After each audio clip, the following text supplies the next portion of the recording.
Hola a todo el mundo.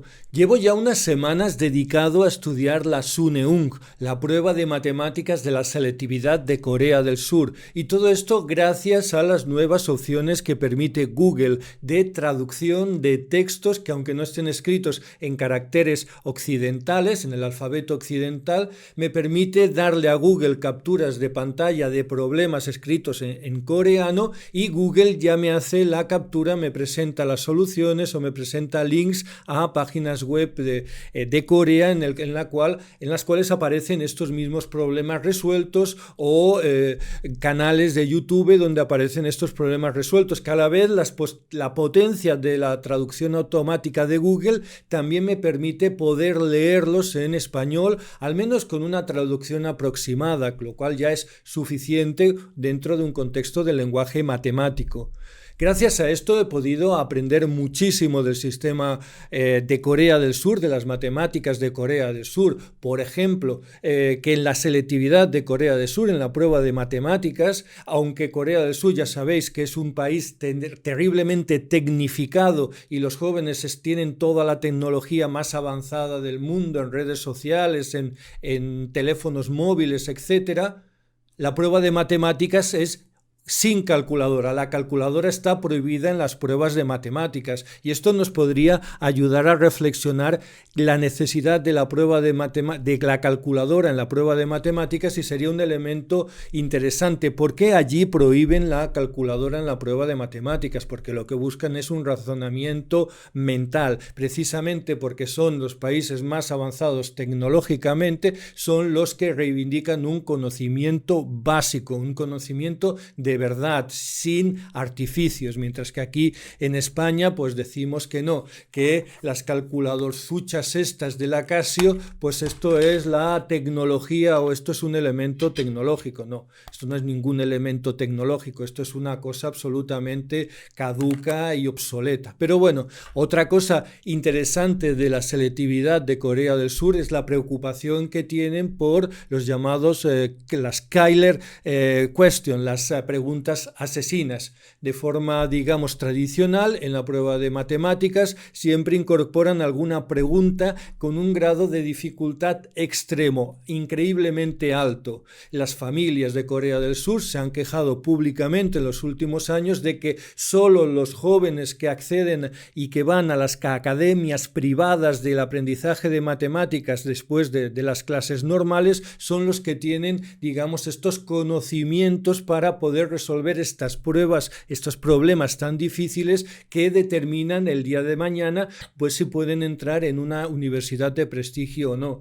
Esto ha llegado a los niveles más altos políticos y el gobierno da la cara y tiene que justificar, se tiene que presentar, hacen unos comités de expertos para decir si estas preguntas realmente su dificultad es propia del sistema educativo, digamos, público o no. Y esto es algo que llega a todos los niveles de políticos, hasta los más altos, ¿de acuerdo?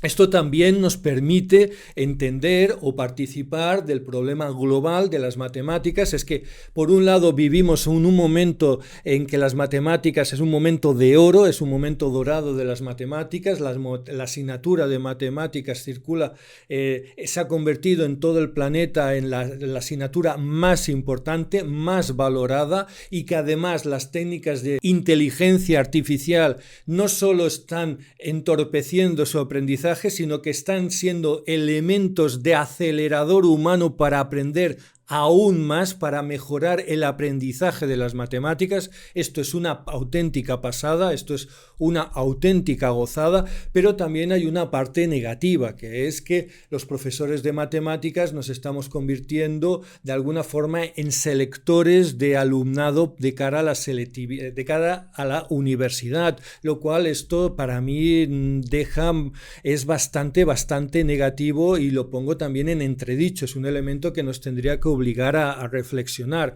Por ejemplo, yo mismo este año, como tantos docentes, nos encontramos con una alumna que me viene a decir: profe, es que yo necesito un 8 en la prueba de matemáticas de la selectividad porque quiero entrar a estudiar enfermería. O ya no digo los alumnos que nos piden estudiar porque dicen: yo es que necesito un 10 en matemáticas para poder entrar en medicina. Si una alumna para poder entrar en enfermería necesita unas notas tan altas en matemáticas, es que alguna cosa está fallando, desde luego. Un 8 en matemáticas no es ninguna prueba para que una joven pueda entrar empezar a estudiar enfermería. Desde luego que no. Esto demuestra que el sistema educativo y todo el sistema político está mal, desde luego. Nosotros, los profesores de matemáticas, no somos selectores de alumnado, y no tiene ningún sentido, porque además un 10 en matemáticas no es ningún elemento, digamos, válido como selector de futuros médicos o médicas el día de mañana, desde luego que no. Y estoy hablando de Corea del Sur porque en estos momentos, ya digo, me dedico a esta selectividad, pero llevo años estudiando, analizando y haciendo las pruebas de selectividad de matemáticas de los países de nuestro entorno, de Portugal, de Francia, de Italia, del Reino Unido, y puedo constatar como profesor de matemáticas exactamente lo mismo. Vivimos en un momento dorado del aprendizaje de las matemáticas, con unos sistemas educativos fuertes, y desde esta fortaleza de los sistemas educativos que hay, ya digo, en Italia, en Francia, en Portugal, Reino Unido, etcétera, son capaces de mantener el pulso a las nuevas tecnologías, la inteligencia artificial, que está llegando de una manera bestial, y que la inteligencia artificial es un acelerador humano más que nos va a permitir aprender aún más, llegar más lejos en el aprendizaje, y desde la fortaleza de estos sistemas educativos fuertes son capaces de resistir este empuje y mejorar y avanzar y aprender aún más. Esta es la clave del momento dorado de las matemáticas en este año 2025. Pero todo esto que os explico es siempre y cuando no te toque en suerte ser profesor de matemáticas aquí en Cataluña, porque ser profesor de matemáticas aquí en Cataluña no tiene nada que ver con todo esto. Vivimos en Cataluña en una especie de Corea del Norte, totalmente aislados de nuestro entorno, porque desde hace 30 años la Generalitat de Cataluña, el sistema educativo catalán, la autoridad educativa catalana, tiene una dictadura educativa totalmente diferente a cualquier país de nuestro entorno, totalmente demencial, de destrucción sistemática del currículum, de destrucción sistemática del temario, de anulación directa del principio fundamental de todo sistema educativo, que es el aprendizaje en el sentido de una acumulación de contenidos y de materiales, de conocimientos perfectamente demostrable por el alumno en un momento dado a través de un examen convencional de está bien o no está bien, puntuable con un número del 0 al 10. Todo esto ha sido anulado directamente por la autoridad educativa catalana desde hace 10, 15, 20, 25, 30 años, y además está todo blindado por una corte o una dictadura de toda una serie de expertos o supuestos expertos educativos, supuestos expertos en educación, que dominan totalmente el sistema educativo y que niegan el pan y la sal al aprendizaje, digamos, por decirlo así, tradicional, como si hubiera otro posible aprendizaje. Y en esta dictadura estamos el profesorado en Cataluña, y también en la zona de influencia, digamos, digamos, del sistema educativo catalán, es decir, en toda España. Estamos viviendo una auténtica dictadura terrible de negación del aprendizaje, con lo cual no solo nos lleva por el camino de la amargura y el camino al barranco más directo, a la desaparición del sistema educativo, sino que además, y esto es para mí lo más grave como profesor de matemáticas, es que nos tiene totalmente aislado de nuestro entorno. Es una especie de frontera en la cual solo podemos escuchar a nuestros gurús educativos un año tras otro diciendo las mismas chorradas una y otra vez. Y además todos estos dictadores pedagógicos controlan absolutamente los medios de comunicación y solo permiten, digamos, difundir sus ideas, de acuerdo, absolutamente delirantes, pero que son, ya digo, el ABC de educativo en Cataluña. Este verano se hacía viral, por ejemplo, las declaraciones de esta señora representante de la Rosa Sensat, una de las organizaciones, digamos, educativas tradicionales en Cataluña, diciendo en la televisión pública catalana, pues esto que vais a oír. Em fa esgarrifar bastant, no?, aquesta paraula, disciplina, amb tot el que comporta, associar-ho al que vivim... Però què vols dir? La disciplina, en principi, no ha de tenir una connotació negativa, no? Bueno, una disciplina suposa silenci, suposa no parlar de tot el que un necessita parlar. Dius a les aules, eh? Per exemple. S'està com injectant molta por de les coses no van bé, els resultats estan anant molt malament, tot està sent un desastre, no? Disciplina perquè això no passi, silenci, no? Què està passant? Disrupcions, no? I estem com tapant la boca, tapant a adolescents que tenen coses a dir i que si els acostumem a això, que si realment entren en aquest canal de disciplina, els estem perdent. Ya lo habéis oído, ¿no?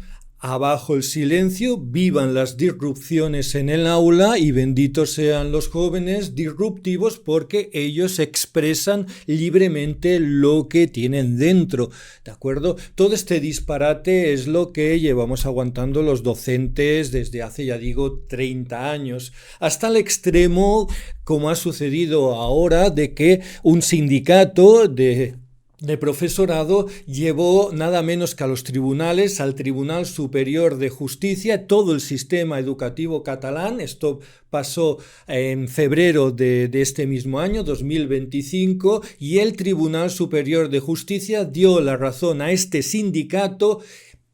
¿En qué pensaréis? Pues nada menos que en darle la razón de que en el bachillerato el aprendizaje debía estar basado, atención, ojo que fascistas, en asignaturas. Y esto sigue en septiembre, cuando el Tribunal Superior de Justicia de nuevo da la razón a este sindicato, uno de los mayoritarios de sindicatos de profesorado aquí en Cataluña, diciendo que no se puede establecer un aprendizaje en cuarto de ESO basado en ámbitos propios de primaria, donde un día pues hacen el agua y el otro día estudian, pues yo qué sé, los animales y plantas, sino que también tiene que haber algo, atención, llamado asignaturas, y que en particular, y esta es la novedad de septiembre, el Tribunal Superior de Justicia da la razón a este sindicato y condena a la Generalitat, a Ensenyament, a que tiene que haber dos itinerarios en cuarto de ESO, a los 16 años, unas matemáticas orientadas al bachillerato y por lo tanto a la universidad, y otras matemáticas, digamos, más suaves, orientadas al mundo profesional o a los jóvenes que no quieren estudiar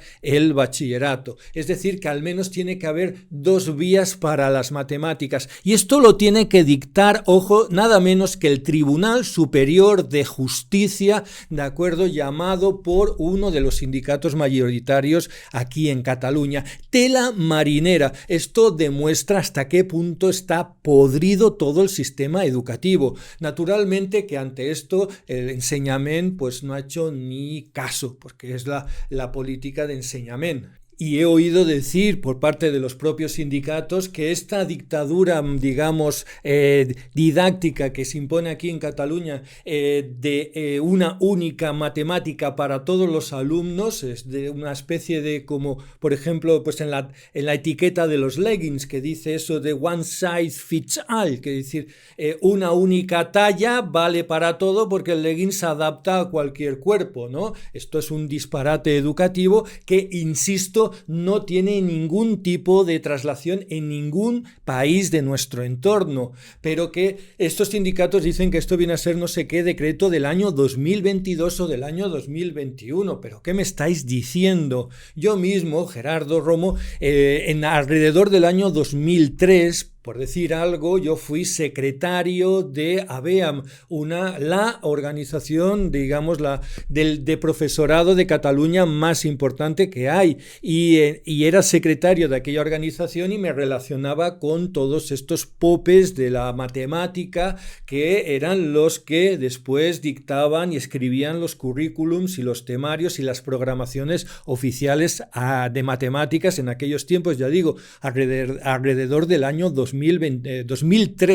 Y yo me acuerdo perfectamente que nos llegaban, lo digo yo porque yo era el secretario, cartas de profesorado, de profesores muy preocupados en aquel momento de que las matemáticas a lo largo de la ESO no podía ser, no había manera de ofrecer la misma matemática al chico o la chica que quería después estudiar bachillerato, que había que darle polinomios, que había que darle trigonometría, que había que darle álgebra, que había que darle precálculo, etcétera, de aquella matemática pensada para aquellos chicos y aquellas chicas que después querían estudiar un grado profesional de grado medio que podía tener otro contexto y otras actividades de tipo, digamos, más mercantil o de matemática, digamos, pensada pues para las nóminas, pensada para los tantos por ciento, digamos, una matemática más orientada a la vida cotidiana, pero que desde luego era incompatible, siempre lo ha sido, con la matemática académica propia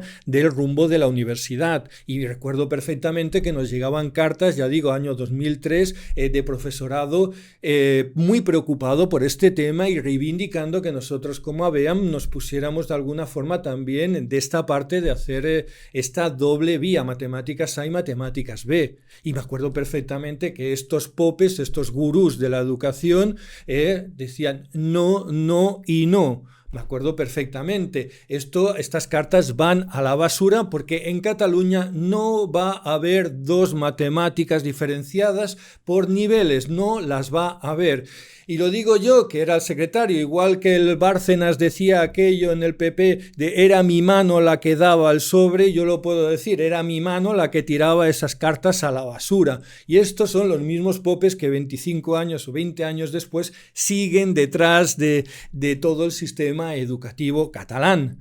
Que tenga que ser el Tribunal Superior de Justicia de Cataluña el que se tenga que pronunciar para obligar a enseñament a que la asignatura de matemáticas tenga que ser de una manera u de otra, nos dice hasta qué punto todo el sistema educativo está perdido, está absolutamente en decadencia. Esto no sucede en ningún país de nuestro entorno, esto solo pasa aquí. Y por mucho que este sindicato se pueda poner la medalla de que ha obligado a enseñament a rectificar, todo esto sabemos perfectamente que no sirve para nada, porque por mucho que el tribunal se pronuncie en un sentido o en otro, lo que no va a hacer el tribunal es después materializarse, hacer el seguimiento a todos estos gurús educativos que mandan para obligarles a hacer algo que no van a hacer nunca, que es un temario de matemáticas sólido como en cualquier parte del mundo. Esto no lo han hecho nunca y no lo van a hacer. Pasa exactamente igual con el famoso nuevo proyecto educativo o la nueva programación de matemáticas, el nuevo temario de matemáticas del bachillerato famoso basado en competencias básicas y matemáticas aplicadas a la vida cotidiana, que todo el profesorado de matemáticas aquí en Cataluña llevamos 10 años, 15 años esperando que venga y no acaba de venir nunca. Porque es que ni va a venir ni se le espera, porque sencillamente no existe. Es imposible generar currículum de matemáticas preuniversitario, estoy hablando de la etapa del bachillerato y antes del bachillerato, basado en competencias básicas y basado en aplicaciones en la vida cotidiana. Es imposible, no puede ser. Simplemente nos tenemos que mirar, no hay más que mirar a lo que están produciendo los países de nuestro entorno que no van por ese camino.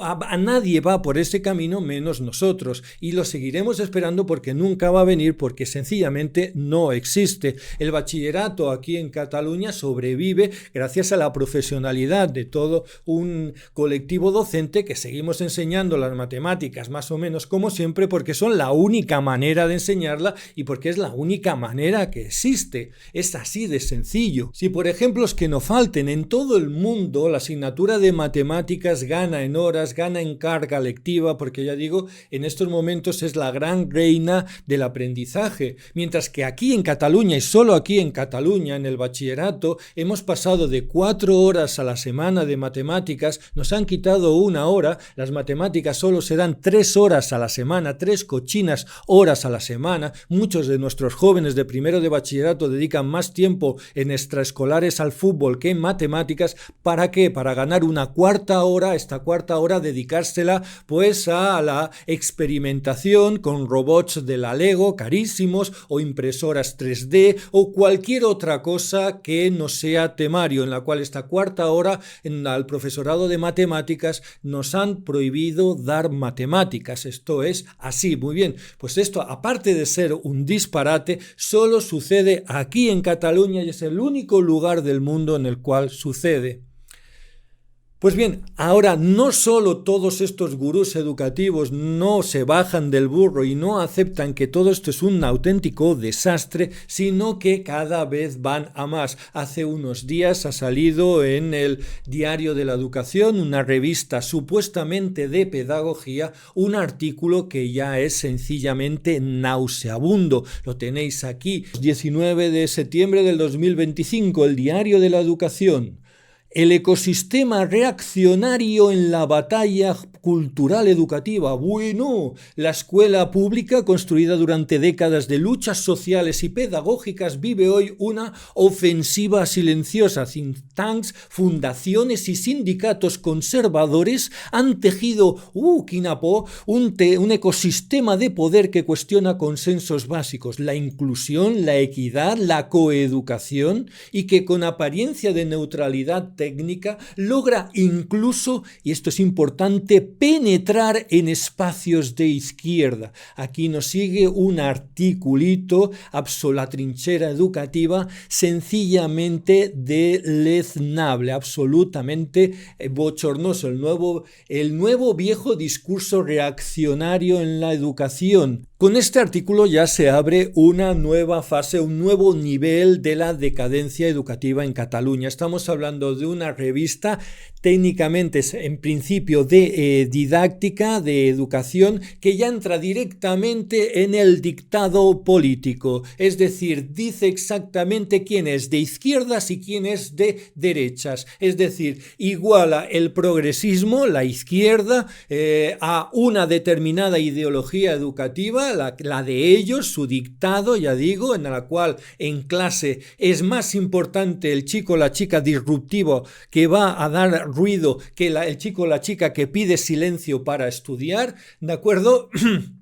Y que cualquier persona que esté en contra de estos principios es de ultraderecha, es un fascista. Y en este artículo deja claramente, es un dictado, es un directorio de todas estas personas que se han manifestado públicamente por una educación, digamos, de tipo, por decirlo así, conservadora, como si pudiera haber otra, que reivindican el aprendizaje basado en conocimientos, basado en la autoridad del profesorado transmitiendo conocimientos, en la ultraderecha, y es un directorio directo, un directorio de toda una serie de personas que se han manifestado, salen con nombres y apellidos, del cual Cada uno de ellos es hurgado allí en su pasado, porque ahí aparece de todo, aparecen los antecedentes hasta en Fuerza Nueva, que dices, pero bueno, ¿esto qué es? ¿Historia de España o qué?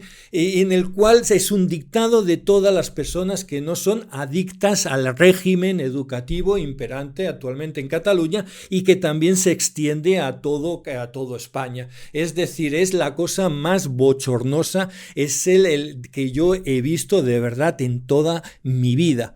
Y para mí algo absolutamente deleznable, que es que cómo consideran a los docentes, a los profesores vulnerables, débiles mentales, es decir, cuidado con esta gente, no les escuchéis, hay que hacerles el vacío, hay que hacerles escrache, porque estas personas no os interesan, porque os, pobrecitos míos, profesores de secundaria, os influyen, vosotros sois muy de alguna forma vulnerables, no les escuchéis, no les hagáis caso, rechazadlos en las redes sociales, no los escuchéis, escucharnos solo a nosotros, que nosotros tenemos la verdad y solo nosotros somos los buenos de la película.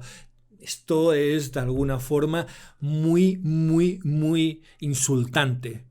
Como lo es también en este discurso de estos gurús educativos siempre el otorgar el elemento oscuro al enemigo, es decir, el que va en contra de mis ideas, en este caso los profesores que reivindican un currículum y unas asignaturas de verdad, un temario y que unos exámenes que dividan o clasifiquen o evalúen al que sabe del que no sabe, al que estudia del que no estudia, ya ves tú qué cosa, siempre hay ese elemento oscuro. Esto no es así. Yo estoy aquí, oh divino yo, para decirte a ti que esta gente en realidad siempre traman algo, hay otra cosa oscuro, hay una trama tipo judeo-masónica o algo oscuro en ellos porque no son lo que parecen. Y aquí estoy yo para decírtelo, que no les escuches. Un poco este paternalismo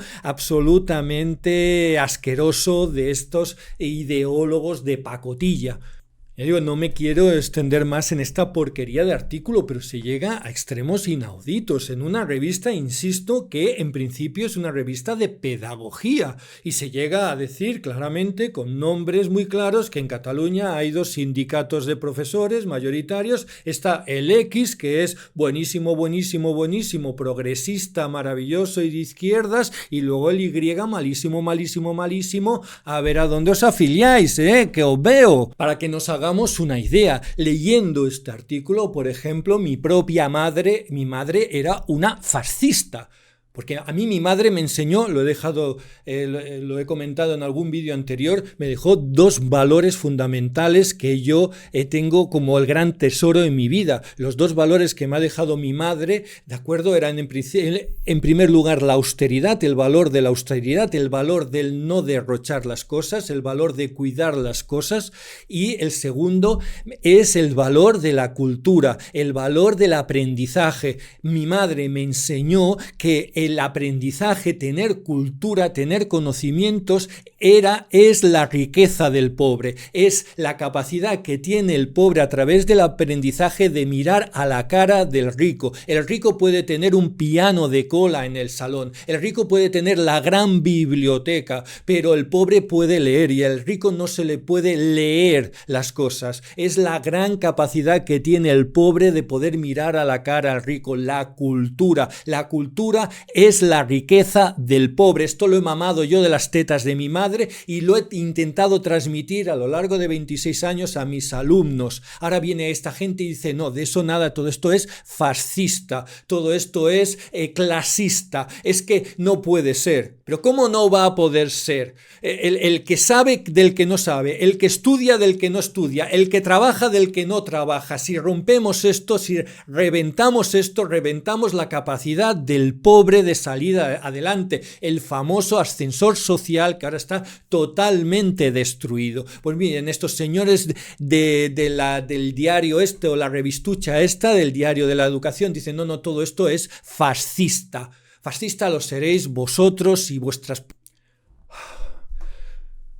Pero vuelvo al principio del vídeo. La inteligencia artificial va a ser un elemento disruptivo, educador tremendo, nos va a permitir aprender muchísimo más, va a ser un acelerador humano con el cual vamos a poder aprender muchísimo más y con esto los países que tienen sistemas educativos fuertes, basados en unos criterios sólidos, basados en unos temarios amplios, van a poder resistir este empuje de la inteligencia artificial y van a poder avanzar y van a poder desarrollarse aún más y aprovechar la inteligencia artificial para aprender más, para aprender mejor. Mientras que aquí en Cataluña, que tenemos totalmente el rumbo opuesto de destrucción del sistema educativo, de destrucción de los temarios, todo esto va a ser ya una auténtica ruina, porque seguimos agotados en este discurso woke